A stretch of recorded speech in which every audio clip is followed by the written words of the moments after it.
Hey guys, this is Waspreek. I'm making a video on what to look for when buying a US M1 steel pot helmet.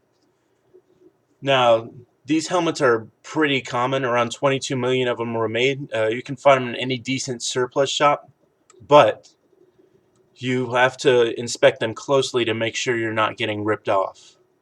Number one, first, if it has a cover on it, make sure you take the cover off. A lot of unscrupulous sellers will put a cover on to hide defects. This is my Israeli one, which I've painted and restored, but it goes for any M1 helmet.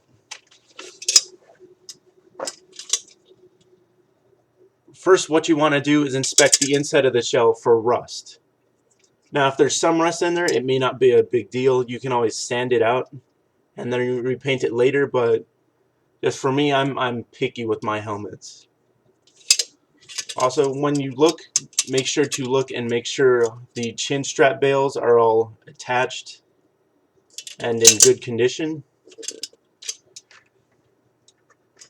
And most importantly for the shell, examine it all around for stress cracks. Make sure the rim on the outside is unbroken. The only place where there should be a crack is in the rear if it is a post or late World War II manufacture. Otherwise, the rim on the outside should be completely unbroken. Now then, the next thing you need to do is look all along the shell for stress cracks and fractures. They will be minute cracks, usually they're in pairs. And I got screwed over one time because I bought a helmet without inspecting it.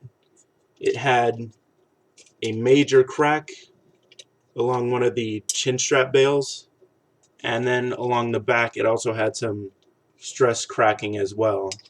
So always make sure to carefully inspect the helmet. If it has a cover on it, be sure to remove the cover. And that's pretty much it for the shell. And then if there's like surface rust or anything, it'll sand off.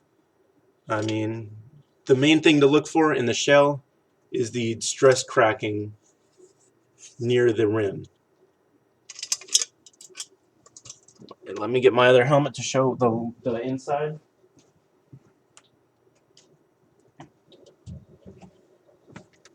Now then, inside the helmet is also a key place to inspect.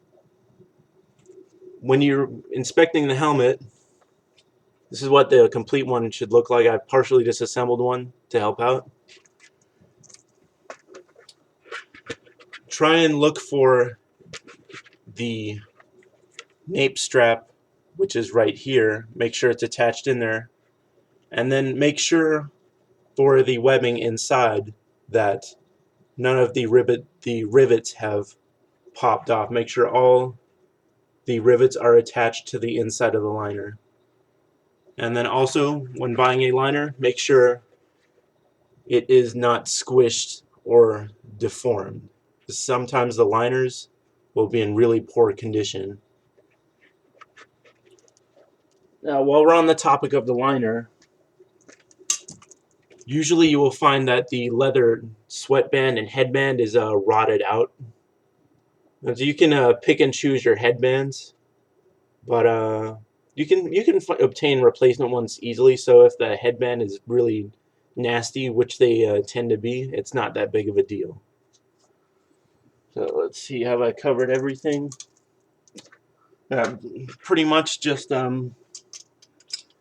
make sure to carefully inspect the shell for any cracks. Oh, actually, I've got an example, if you'll hold on just a minute, of the one I got screwed over on.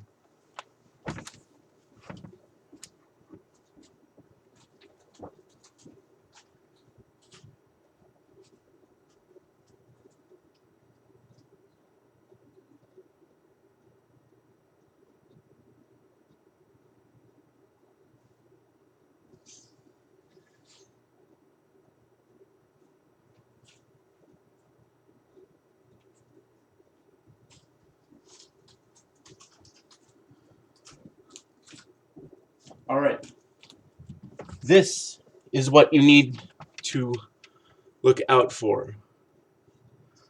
Stress cracking like this, chips in the rim like this, major crack right here, and in the front as well. So in this one, this is what you do not want to spend your hard-earned money on. So hopefully I've helped you guys out. So this is part 1 of a 2-part video series on the M1 helmet. The next video will be how to properly adjust the M1 helmet. So hope you guys like it. Please comment and subscribe.